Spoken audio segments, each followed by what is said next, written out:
I lost 30 members of my family in 2 days. Half of my family is gone. Every time I talk to my mom, she tries to tell me her final goodbye. She tells me, I miss you. I really want to be able to hug you again. And I tell her, Mama, why are you not strong? Come on, you're going to hug me again. And I close the line and I cry for 2 hours. I cry at how unjust this world is. I cry at how the world does not see my humanity. I cry at how silent the world is. Not only silent, but complicit in war crimes and massacres that are being committed against me and my people. No one is safe in Gaza. I don't know if my family is gonna make it or my friends. I don't know who's next. I don't know. And I don't want to know. I just want it to stop. I just want to wake up from this nightmare. Everything started on Saturday where I lost my best friend, the friend that I would call whenever I needed to cry or whenever I needed to share good news. Ibrahim and I covered the 2022 aggression on Gaza. He was the person who would shoot my videos and I was the reporter. His dream was to become a world-renowned photographer. In the morning, he texted the group chat of our friends and he said, the situation is escalating, I'm going to the office. So I texted him privately and I said, Ibrahim, please take care. My messages didn't go through to Ibrahim. I kept being worried and I kept trying to reach him, but I couldn't. My colleague said that Ibrahim is missing. And it's been 10 days and I feel like I just lost him like 2 minutes ago. I still don't believe it's real. I genuinely don't believe it. I just feel like I'm in a long nightmare and I'm not waking up, you know. He told me in the 2022 aggression, he told me, Yara, you're gonna be the next Shireen Abu Akleh. They killed her, but you're our Shireen Abu Akleh. Please don't ever give up journalism. And he told me, we'll report every aggression side by side.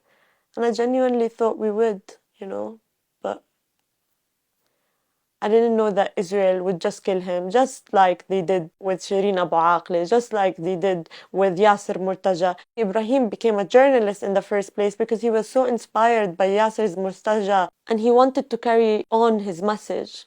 And I don't know, I never imagined that I'd lose Ibrahim. He was so young, he was only 21 years old. He was only 21 years old.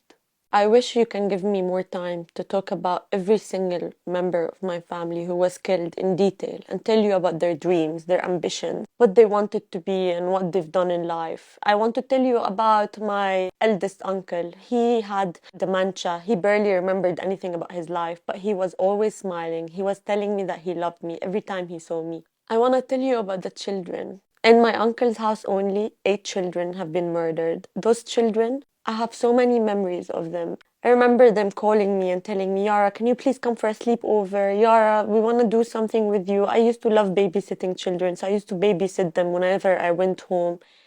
My cousin, who was murdered yesterday, she was a bride. She was supposed to get married next month. She literally prepared everything. She even picked her wedding dress. She's been so excited for her wedding and she's been doing it for months and months and everything's gone just like that. My cousin and her children, her 4 children, they were Swedish nationals. They were visiting Gaza and then, you know, they got trapped and they couldn't leave. They're Swedish nationals. Yeah. And they were killed. How are these terrorists? How is my family that I grew up with my whole life, people who taught me how to love, people who taught me how to live, how are these people just killed in 1 second? They're gone. And there's so many. I even feel guilty talking about my family and not the more than 3,000 Palestinians who have been killed in the last 10 days. I feel guilty because every single one of the 3,000 was not a number. Every single one of the 3,000 had a story. They were journalists, they were doctors, they were teachers, they were dreamers, they were so much. They were humans after all. They were humans. They had dreams and ambitions.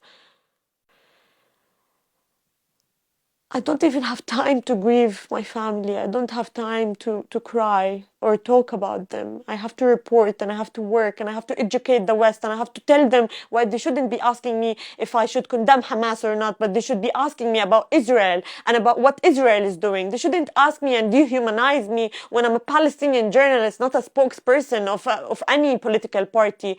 They should ask me about the 30 members of my family who are not militants, not a group, not part of any group. They should be asking me these questions. I just want everyone to know this is not a Israel-Hamas war as Israel portrays it to be. Let's imagine a world where Hamas does not exist. Imagine the West Bank, Hamas is not in control there. What has been happening in the West Bank? There's apartheid, there is military detention of minors, there is torture, there's killing of Palestinians every single day, there's oppression, there's complete home demolitions, everything you can imagine they're doing in the West Bank.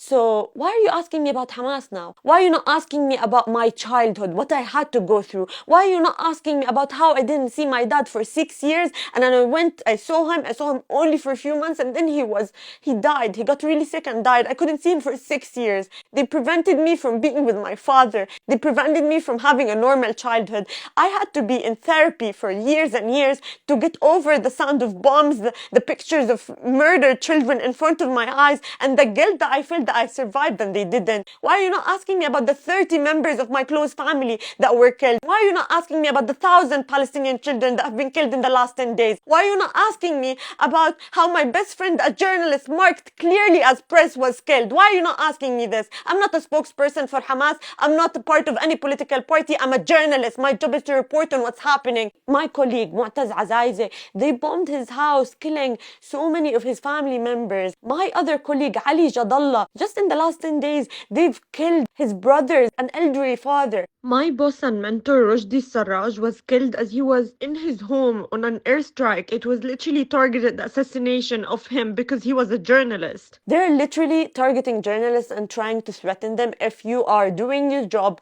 we will kill you. And this is what Israel has been doing for the last decades because journalists are the only way for the world to know what's actually happening in Palestine.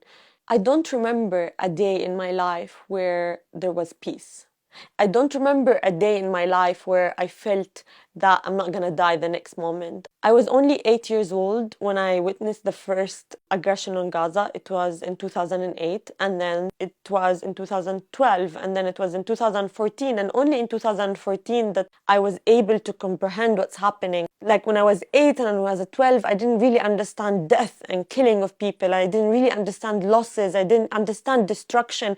I didn't understand white phosphorus or chemical weapons. I was a child. The only thing I wanted to do is play and be around my family. When I was 14, I was in the hospital crying, telling my parents, I don't believe you're alive. I was so in shock and in PTSD, post-traumatic stress disorder, that I genuinely believed my family were completely killed because of the amount of killings I've seen as a 14-year-old. If you're a Palestinian living in Gaza and you were born in 2000, you would have been living through 6 aggressions by now. This is not just the first time that Israel decides to completely wipe out complete neighborhoods and attack civilians and attack hospitals, but this is the most barbaric attack that we've seen.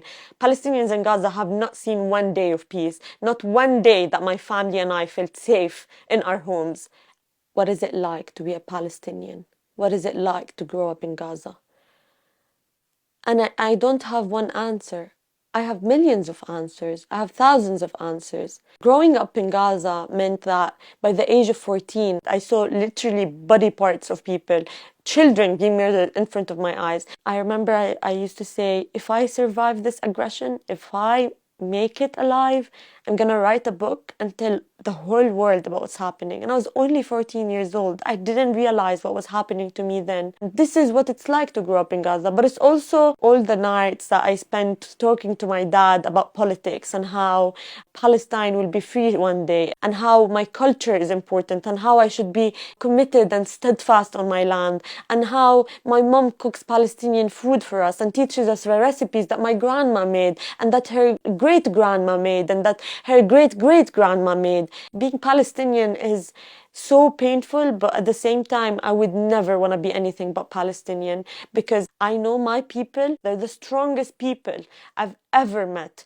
They endure so much. Being Palestinian means that you have friends in the West Bank, but you're unable to meet them or see them. Being Palestinian means that you're a Muslim or Christian and want to go pray in Al Aqsa Mosque or in the Church of Nativity, and you can't just simply because you're from Gaza. Being Palestinian means that your existence is threatened every single day. And not only that, but that every single day you need to wake up and convince the world why you're a human and why your life matters just like the rest of the world. Being Palestinian is hard. Being Palestinian is difficult, but being Palestinian is something I will never stop being. For the first time in my life, I feel like my voice is being heard because I'm using my platform. I'm trying to work 24/7 to tell the world what's happening. And even if news media organizations don't care about Palestinian voices, there is independent news outlets that are trying every single day to amplify Palestinian journalists' voices, and Double Down News is one of them. So please support them.